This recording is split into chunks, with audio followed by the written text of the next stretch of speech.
Tranquillement. De même. Sommes-nous prêts?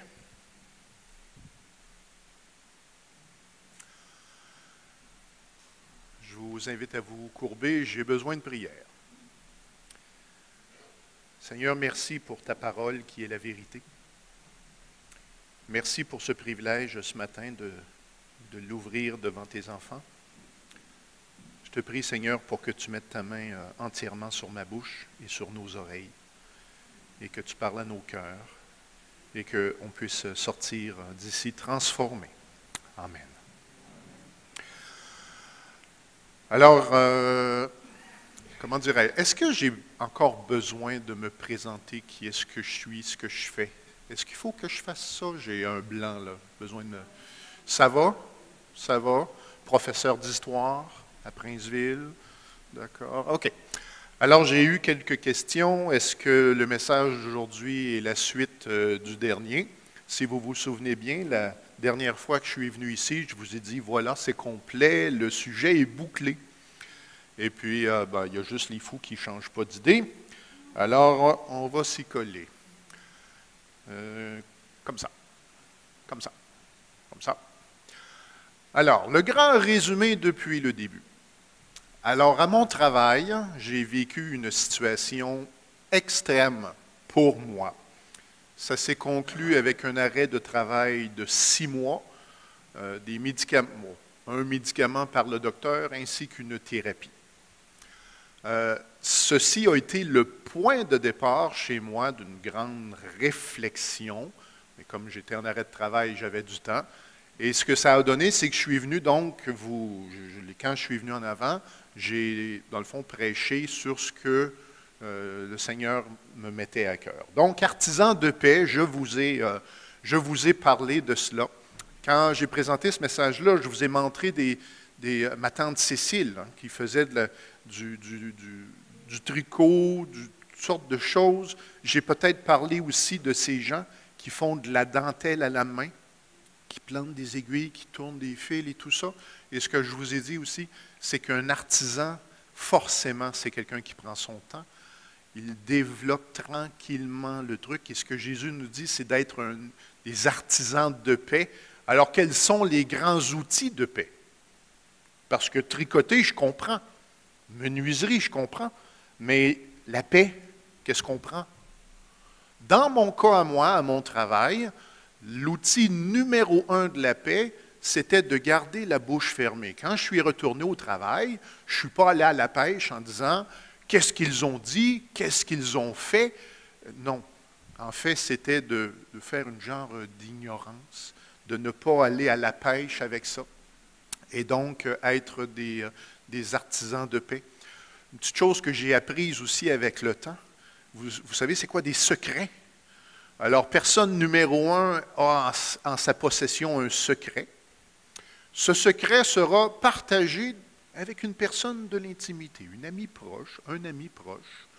Et puis, quand cette personne s'en va, cette personne-ci, elle a d'autres amis proches, et on repartage le secret. Et puis, cette personne-là s'en va. Et un secret, c'est une chose qu'on dit un ami à la fois. Et c'est comme ça que le secret fait le tour. Et moi, à l'école, c'est ce qui est arrivé. Tout le monde en parlait, mais personne ne m'en a parlé. Et je vais dire pour mon bien aussi. Ce que je veux dire, c'est que mes élèves à l'école, ils m'aiment bien. Ils m'aiment bien. Puis à quelque part, j'ai comme oublié ça. Alors quand je suis retourné à l'école, l'idée c'est d'être un artisan de paix. Alors quand des fois des gens venaient à la pêche, « Comment tu vas, Marc? » Excellent. C'est tout. Je n'ai jamais, sauf 2 ou 3 fois, échappé quelque chose de pas grand-chose, mais grâce à Dieu, c'est pas aller plus loin que là. Bon. Alors, ma grande question en 2024 aujourd'hui, toi-même, est-ce que tu es un artisan de paix dans ta famille? Est-ce que tu es un artisan de paix à ton travail? Est-ce que tu es un artisan de paix dans ton église? Si moi j'ai vécu l'épreuve, c'est pour le bien de ceux qui aiment Dieu, c'est ce qu'on dit. Ben, il faut que vous en profitiez aussi. Si je garde tout ça pour moi, ça ne sert à rien. Sinon qu'à moi-même, artisan de paix. Ensuite de ça, tranquillement et à la vitesse de Dieu et à mes capacités à moi, l'imposition de pardonner s'est présentée à moi. Il fallait maintenant que je pardonne. Et ça, pour moi, ça n'a pas été, c'est-à-dire, ça a été une grande réflexion, parce que, je vous l'ai déjà expliqué, dans la langue française, des verbes, ce sont des actions. Je mange, vous êtes capable de mettre une image à manger. Si je dis « je cours », vous avez une image. Mais si je dis « je pardonne », c'est quoi l'image? Levez la main, ceux qui ont un blanc, là. Il n'y a pas d'image dans votre tête. OK? Alors, je vous écoute. Je vous écoute. Si vous avez une image pour le pardon, dites-la moi. Oui.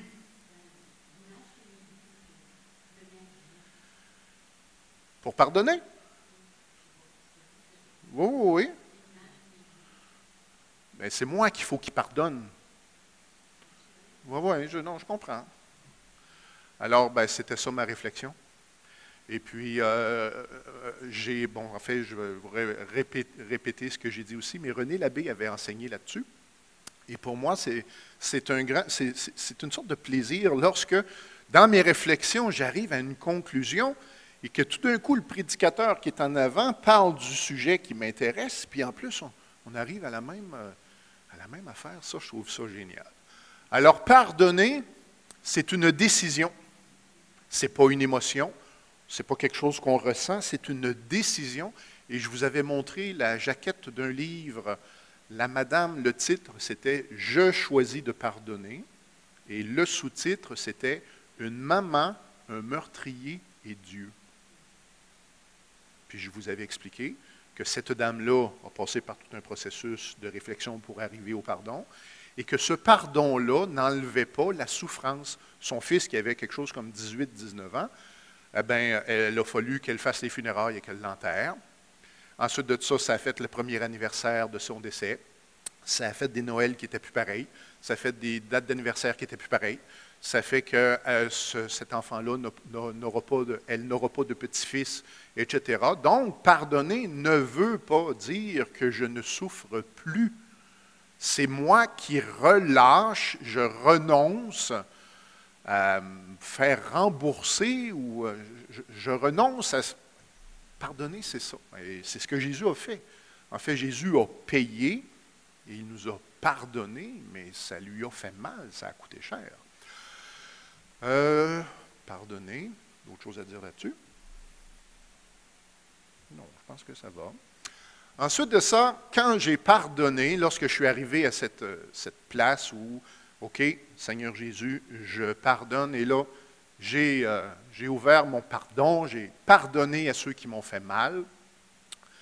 Et la grande surprise, ça a été de voir qu'après, il y avait des bouillons là, qui remontaient de l'intérieur.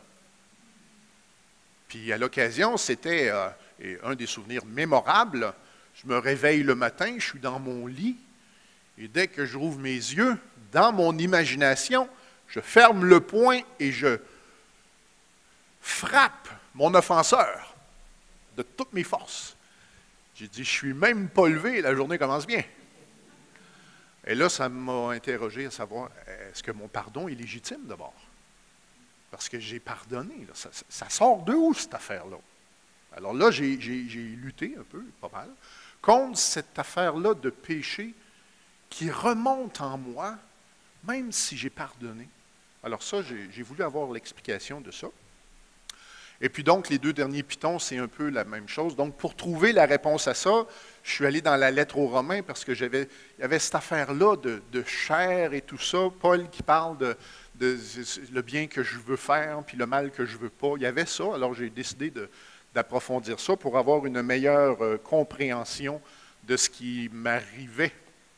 Alors, la dernière fois que je suis venu ici, je vous ai dit que lorsque dans l'Évangile, en fait dans la lettre aux Romains, quand Paul dit nous sommes de chair, le mot chair fait littéralement référence à la peau, aux os, aux veines, aux cartilages, aux ligaments. C'est ça la chair. si vous êtes si vieux que ça et que vous avez appris l'œuvre de chair en mariage seulement, vous avez associé peut-être le mot chair et sexualité. Et ce n'est pas ça que Romains nous dit. La chair, c'est de la viande. Ensuite de ça, dans Romains toujours, Paul va dire ce qui est bon, la bonté de Dieu, parfait, ce qui est parfait comme Dieu, n'habite pas dans la chair. C'est pas là. La perfection de Dieu n'est pas dans la viande, dans les os, c'est pas là. On a la volonté, mais pas la capacité. Et je vous ai donné cette image du monsieur à l'hôpital, alité. Il aimerait être en santé, il aimerait être chez lui, mais le corps, la chair, le garde prisonnier. Mon apprentissage le plus important dans tout ça, je pense, c'était la personnalité. Alors, on se souvient, le casse-tête a 3 morceaux, donc c'est du cœur de l'homme que sortent les péchés, tout le monde est d'accord avec ça, pas de souci. Tout ce qui s'appelle les maladies, diabète, cholestérol, toute la gang, ça a toutes ses racines dans le péché, tout le monde est d'accord avec ça. Moi, ce qui m'achalait, c'était ma personnalité. Comment ça se fait qu'il y a des remous qui remontent à l'intérieur? Puis là, dans mes recherches, je vous ai parlé de ce monsieur qui travaillait au train. Vous vous souvenez-vous? C'était dans les années 1800.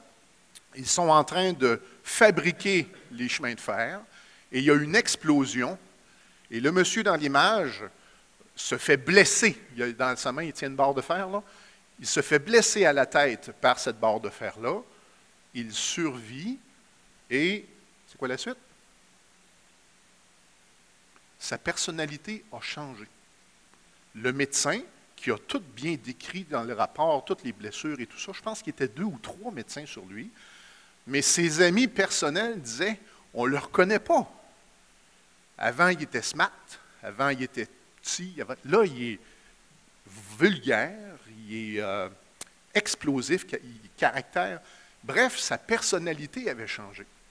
Et moi, ce que ça a fait dans ma tête, c'est que j'ai associé, finalement, c'est un peu ma conviction, que la personnalité des gens, c'est de la chair.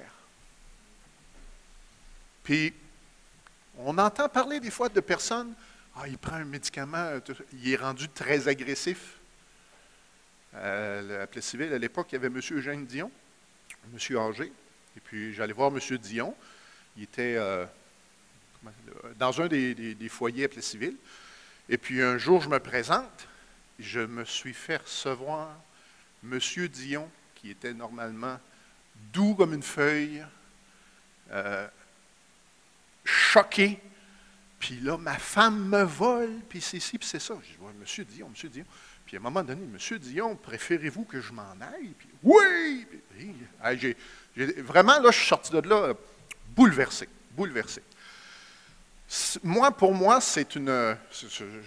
J'accepte ça, je ne vous dis pas de faire pareil, mais que la personnalité que nous avons, c'est charnel, c'est modifiable. Vous pouvez prendre des drogues ou des choses qui vont altérer votre personnalité.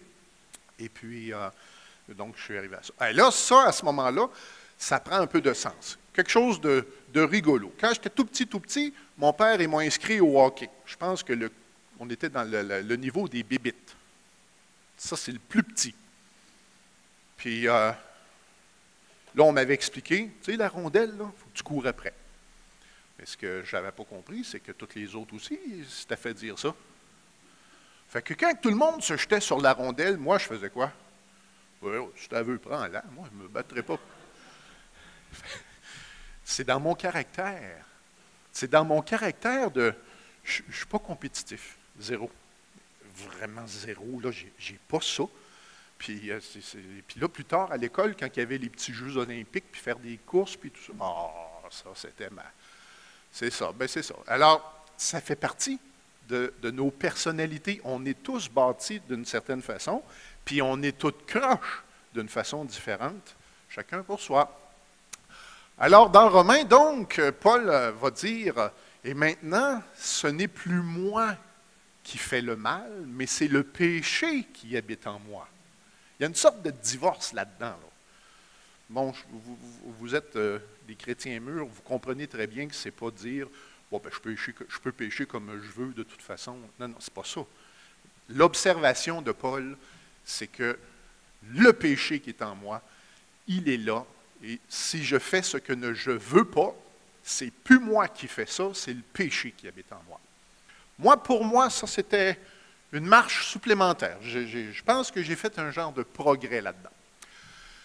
C'était pas mal ma dernière phrase. Alors, la dernière fois, je dis merci beaucoup. Voici, ça répond à toutes les questions que j'avais. C'est fini, je m'en vais.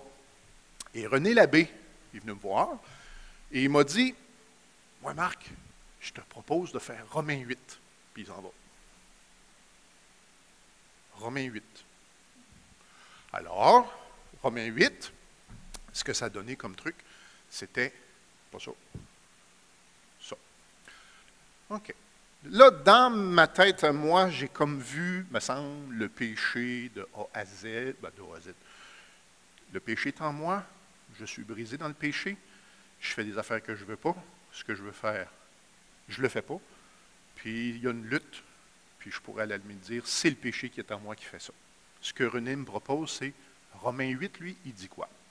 Alors, c'est, qu'est-ce que ça fait maintenant que je suis chrétien? Jésus répondit à Nicodème, en vérité, je te le dis, si un homme ne naît d'eau et d'esprit, il ne peut pas entrer, voir, comprendre, ressentir, sentir, expérimenter le royaume de Dieu. Ce qui est né de la chair est chair, et ce qui est né de l'esprit est esprit. Est-ce que quelqu'un est volontaire pour nous donner sa compréhension de la dernière phrase? Ce qui est né de la chair est chair, et ce qui est né de l'esprit est esprit. Qu'est-ce que vous comprenez de cette phrase-là? Levez la main, puis je vous écoute.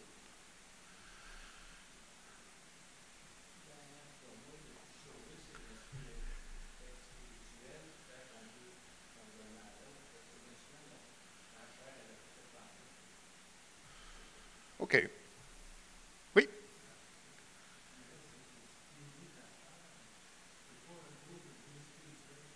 Est une bonne réponse. Exactement. Alors, tout ce qui va naître de la chair. Tantôt, vous vous souvenez, hein, la chair, c'est des os, de la viande, etc. Alors, il est impossible à l'être humain d'engendrer autre chose que des humains. Vous ne verrez jamais une girafe mettre au monde des lapins. Vous ne verrez jamais des éléphants mettre au monde des rhinocéros. Ça ne se peut pas. C'est de l'ADN. Ce qui est né de la chair va rester chair ad vitam aeternam. Ce qui est né de l'esprit est esprit. C'est même pas un précipice entre les deux, c'est un univers entre les deux. C'est aussi fort que d'essayer d'allumer un feu avec de l'eau. Je répète ça. C'est aussi fort que d'essayer d'allumer un feu avec de l'eau. Ça se peut pas. Donc, enquête sur la nouvelle naissance. On reprend tout depuis le début. Dans le langage des profs, on dit, on efface le tableau, puis on recommence. Alors, nouvelle naissance. L'origine, ça vient de où? Réponse, Jacques nous dit, il nous a fait naître selon sa volonté. L'origine de la nouvelle naissance vient de Dieu. C'est Dieu qui a voulu ça. Lorsque un homme et une femme veulent des enfants, il y a une volonté en arrière de ça, là. Comme je voulais vérifier, dans l'Évangile de Jean, lesquels sont nés, non du sang, ni de la volonté de la chair, ni de la volonté de l'homme, mais de Dieu. Personnellement, je crois qu'il y a une sorte une ressemblance. Il y a des choses, là, c'est comme si on disait la même chose, mais en plusieurs phrases. Donc, le sang, ça ne vient pas du sang, c'est pas ça. Ça ne vient pas de la volonté de la chair. Même si ma girafe, elle veut mettre au monde des lapins, ça ne marche pas. La volonté de l'homme non plus. La nouvelle naissance a son origine dans la volonté de Dieu. Est-ce que vous êtes d'accord? Ça va? D'accord. Vous comprenez ce que je dis? Ça semble, d'accord. Alors, on a la volonté, maintenant la semence. Il nous a fait naître par quoi? Par la parole.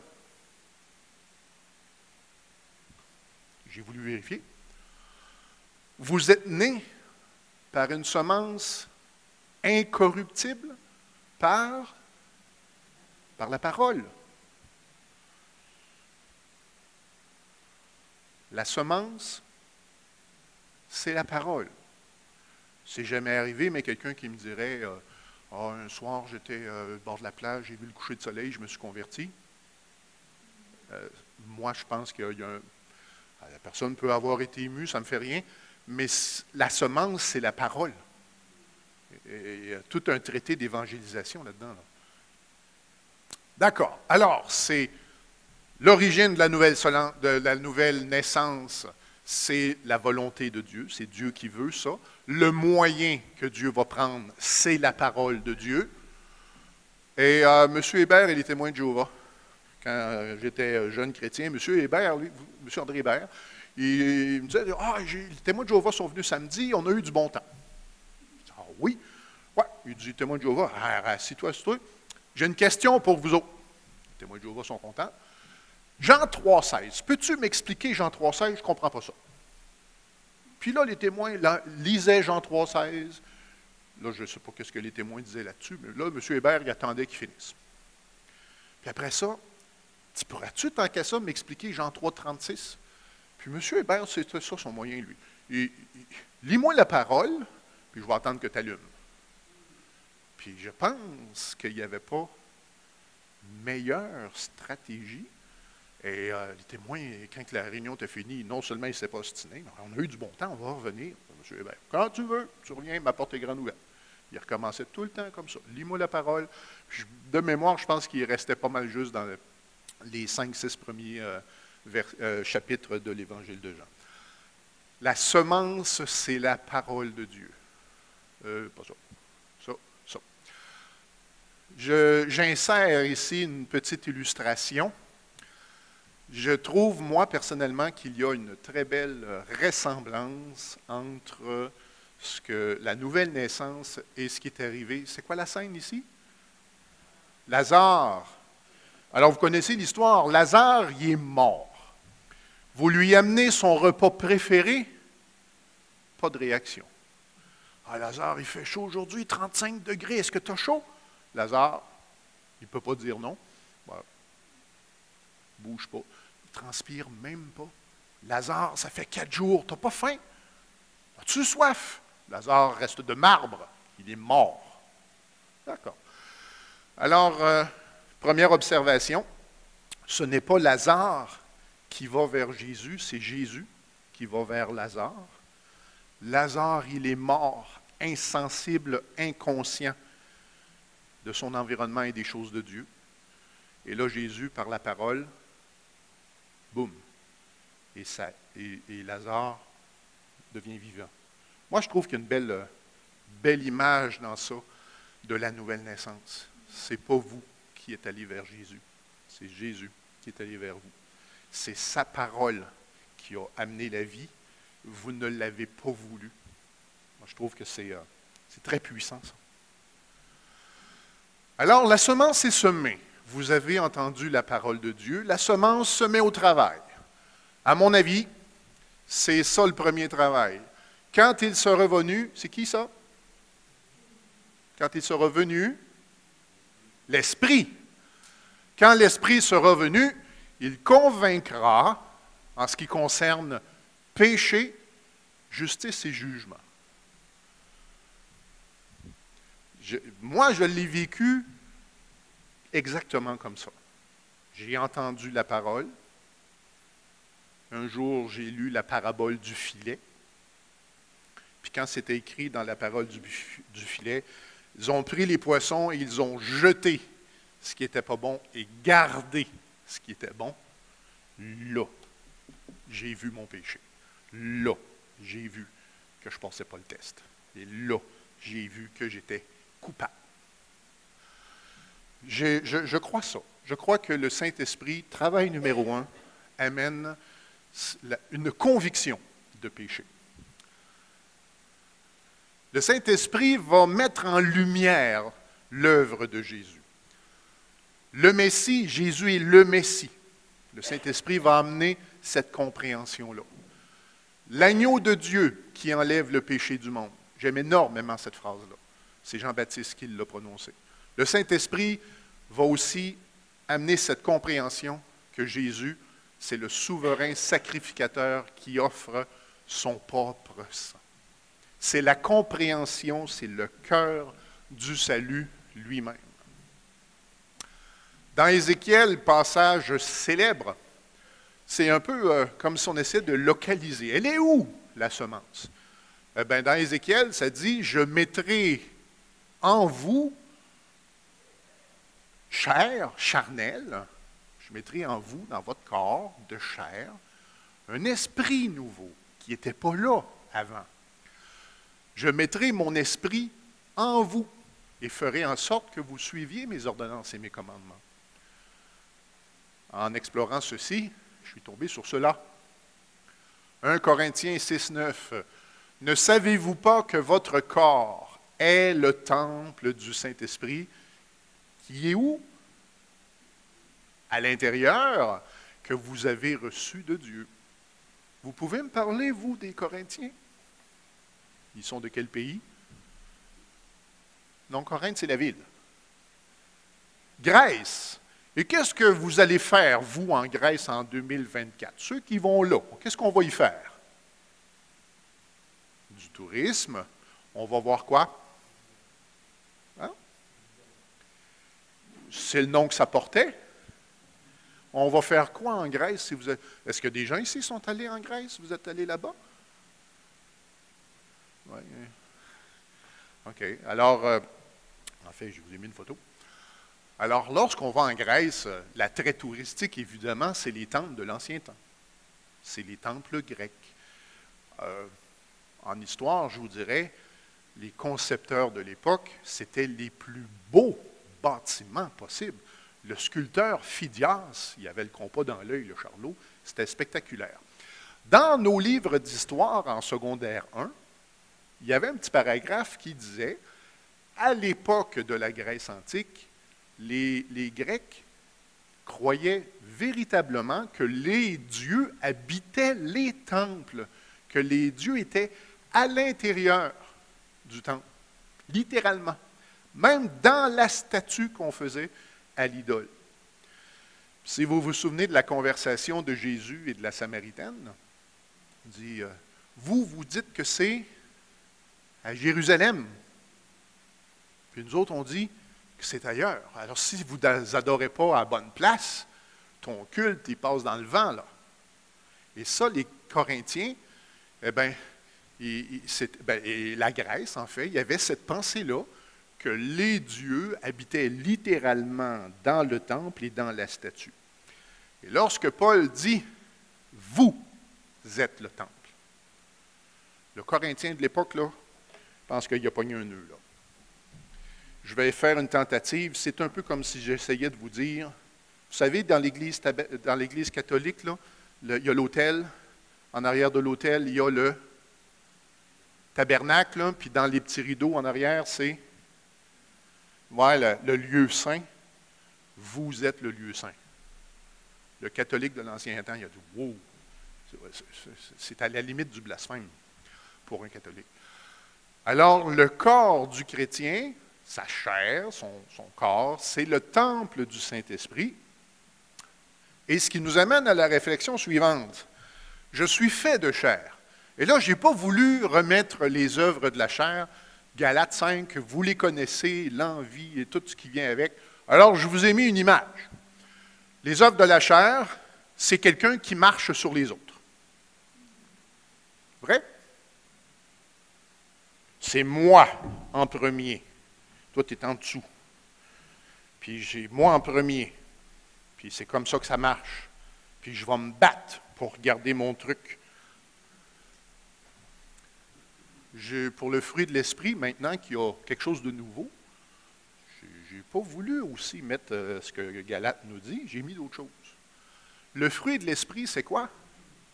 C'est aimer Dieu de tout son cœur et de toute sa force et de toute sa pensée. Et quoi ensuite? Aimer son prochain. C'est pas étonnant, Dieu est amour. Oui, c'est pas étonnant. On a une nouvelle nature. La nouvelle naissance, c'est une nouvelle nature. C'est du flambant neuf et c'est incorruptible. Ce que ça veut dire, c'est qu'à partir du moment où l'Esprit nous habite, eh bien, aimer Dieu et aimer son prochain, c'est un élan naturel. L'amour de Dieu, la joie en Dieu, paix en Dieu, patience envers Dieu des fois, bonté comme Dieu, etc., etc. Alors, l'analogie de la boussole. Levez la main ceux qui ont déjà eu une boussole dans les mains, puis vous vous en serviez. Là. Quelques personnes. Là. Alors, la boussole, ce qui est intéressant, c'est qu'elle a un comportement, c'est qu'il y a une aiguille qui pointe toujours dans la même direction, le nord. Puis si vous tournez sur vous, l'aiguille, elle indique toujours le nord. Pourquoi? Pourquoi ça fait ça? C'est magnétique. Mon aiguille, elle est aimantée. Puis la planète Terre, il y a un champ magnétique là-dedans. Alors, mon aiguille, elle s'aligne avec le nord. Puis peu importe comment vous faites ça, l'aiguille monte toujours la même direction. J'ai envie de vous proposer qu'avant d'être sauvé, je suivais mon aiguille, l'aiguille de la chair et du péché. Et c'était naturel. Je voyais des jolies filles dans ma tête, il y avait du péché. Je voyais quelqu'un qui coupait dans la ligne d'attente. Je voyais du péché. Ben, vous comprenez? Naturellement, j'exprimais le péché. Et quand je suis devenu chrétien, qu'est-ce qui s'est passé? Je me suis converti. Est-ce que converti, c'est 180 degrés ou 360? 180, c'est demi-tour. 360, c'est un tour complet. Quand on se convertit, c'est 180 degrés. Alors, avant, j'exprimais les œuvres de la chair. Nouvelle naissance, le fruit de l'esprit. C'est magnétique. C'est comme ça. Autre image. Il y a un verset dans Romains qui dit « Nous avons été libérés de l'empire du péché ». Suggestion, l'empire du péché, mur de briques, porte barrée, et nous sommes prisonniers. Mais le verset nous dit « Nous sommes libérés ». Alors je cours vers la lumière divine, mais je traîne un boulet, le boulet de la chair. Je ne suis pas capable, je ne suis pas libre à 100%. Je vais vers la lumière, pas de doute. Mais je suis ralenti. Je suis embêté par le péché en moi. Il veut tout le temps, il me retient, etc. Ce que René a voulu me dire, et là c'est Romains chapitre 8, versets 3 et 4, Dieu, en envoyant à cause du péché son propre Fils dans une chair semblable à celle du péché, a condamné le péché dans la chair, et cela pour que la justice prescrite par la loi soit accomplie en nous, qui marchons non seulement la chair, mais selon l'esprit. Là, normalement, à ce point-ci, on fait une petite pause, c'est ça. Est-ce que vous m'avez suivi? L'origine de la nouvelle naissance. 1, c'est la volonté de Dieu. 2, la semence, c'est la parole. La parole entre dans la personne. Qu'est-ce qui arrive? Conviction de péché, justice et jugement. L'Esprit nous révèle Jésus, le Messie, l'agneau de Dieu. Et ensuite de ça, on est magnétiquement amené vers les choses de Dieu. Pause. Prendre mon souffle. Parce que là, on va aller dans quelque chose, là, si vous étiez mes élèves à l'école, là je ferais ça ici. Là. Ça, les oreilles, qu'est-ce qui se passe? Parce que ce qui s'en vient maintenant est un peu plus affûté, j'ai envie de dire. C'est pas technique, mais bon, on va prendre les bouchées une par une, puis on devrait y arriver. Alors, dans Romains, chapitre 8 et verset 4, moi, personnellement, j'ai fait ça. Alors, on y lisait dans la Bible Louis II, 1910, « Afin que la justice de la loi fût accomplie en nous. » Parce que je vous prendrai un petit peu par surprise, le premier job, c'est quoi ça, la justice de la loi? Puis je vais répondre, la justice de la loi, c'est ce que Dieu nous demande. C'est la loi de Dieu accomplie à la perfection, 100%. Est-ce que vous comprenez ça? Hein? Afin que ce que Jésus a fait finalement, afin que les perfections complètes et totales fût accomplie en nous. Moi, je pensais que c'était quelque chose qui était dans mon dos. Ça a été accompli dans le passé. Est-ce que vous avez, vous, des Bibles qui ont un drôle de vocabulaire du genre nous fûmes bon voyage et nous fûmes très heureux de vous accueillir? Est-ce que vous avez déjà... nous partîmes de bon matin et vous fûtes... Bon, vous avez l'idée. Louis II, 1910, je ne dis pas qu'il parlait ce langage-là, mais on n'est pas loin. Parce que le fut accompli ici, c'est une genre de formulation française que nous, on n'utilise plus. Alors, j'ai étudié ça, j'ai dit, on va aller voir ça. 1910 fut accompli, c'est passé, ça.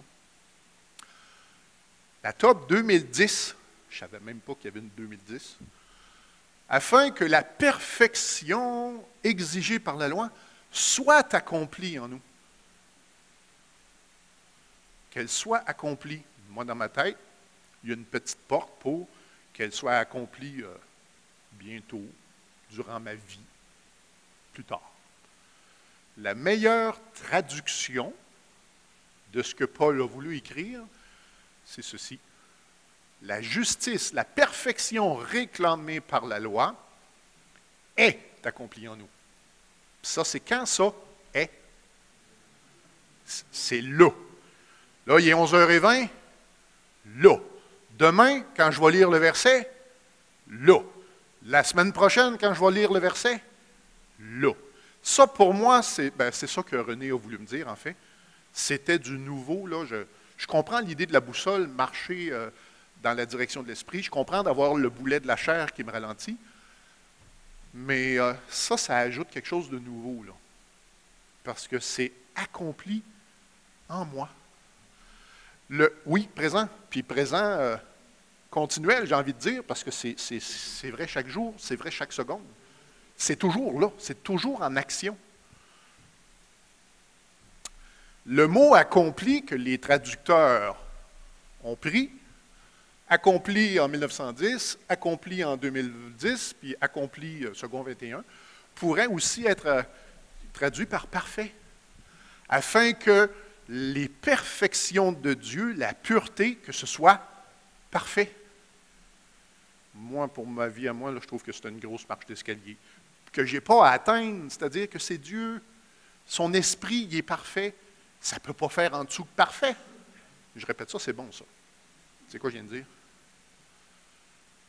J'ai perdu.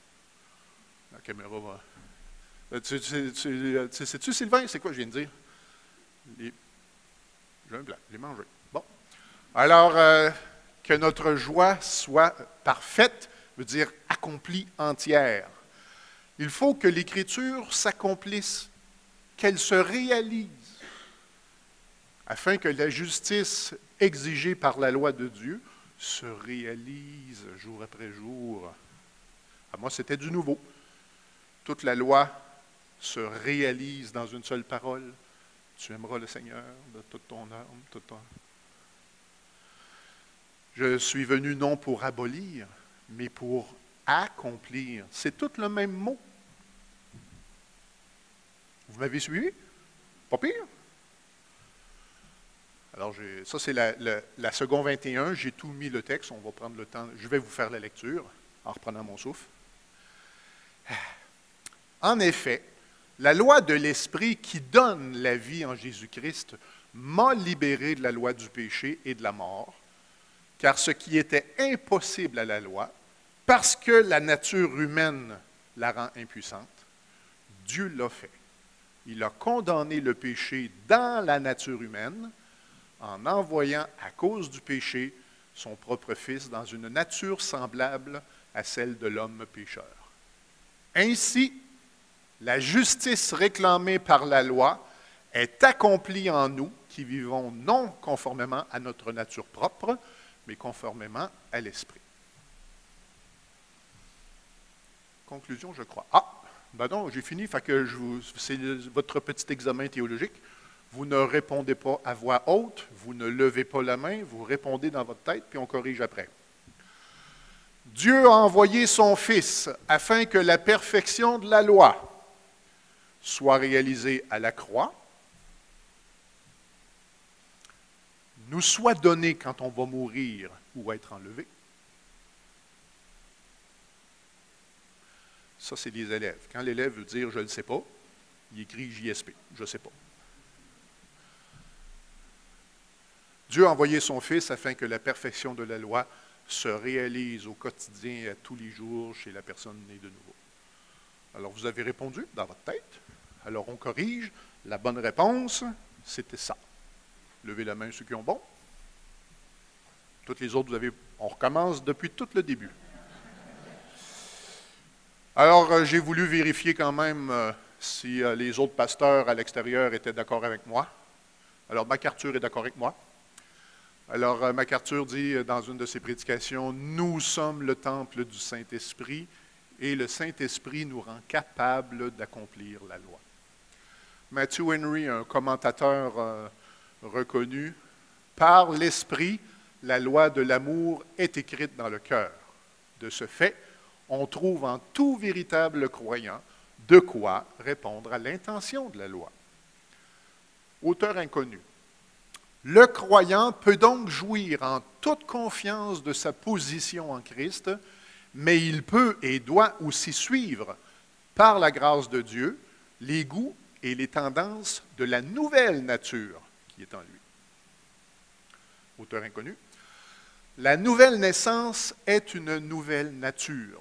Nous souhaitons accomplir la volonté de Dieu, nous souhaitons la sainteté et luttons pour elle.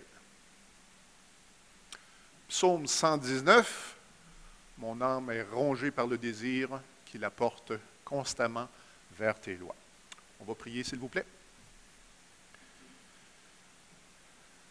Seigneur, on veut te remercier pour ta parole qui est la vérité. On veut te remercier pour le Saint-Esprit qui est en nous et qui nous dirige. Mais aussi, on te demande pardon parce que le péché est un boulet et chaque jour, on pêche encore. Merci pour le sang de ton Fils Jésus, qui nous purifie complètement, entièrement, et une fois pour toutes, de toutes nos offenses. Et aide-nous, Seigneur, à marcher dans la nouvelle vie avec conviction. Merci pour tout. Amen.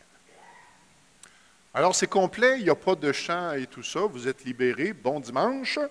Et puis, voilà, c'est fait. There you go.